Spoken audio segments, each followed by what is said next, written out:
ICC champions trophy final मुकाबिला आज खेल एथिरे भारत और न्यूजीलैंड मध्य परस्पर भेटे।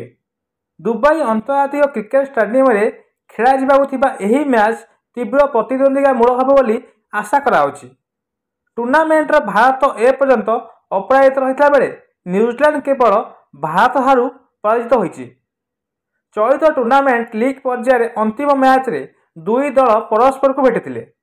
वरुण चक्रवर्ती 5 विकेट सफलता बल यही मैच को भारत 44 रन जीति नहीं। यही मैच भांगी फल स्पिनर जहाँ देखा मिल। दुबई पिच पारंपरिक भाव स्पिनर को सुहाए।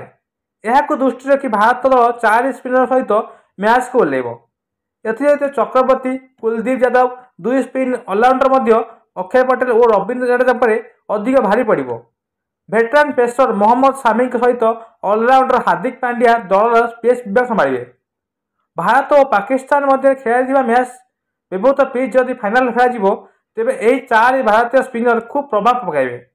4 स्पिनर को काउंटर करने लगी न्यूजीलैंड पाखे केन विलियमसन, सचिन रवींद्र भली दक्ष बैटर रही।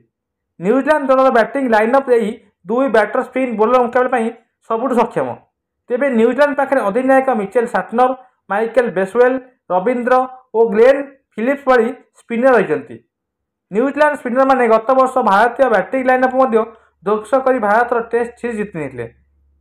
सब पर आज मैच बड़ टक्कर है बोली जना पड़ुछि।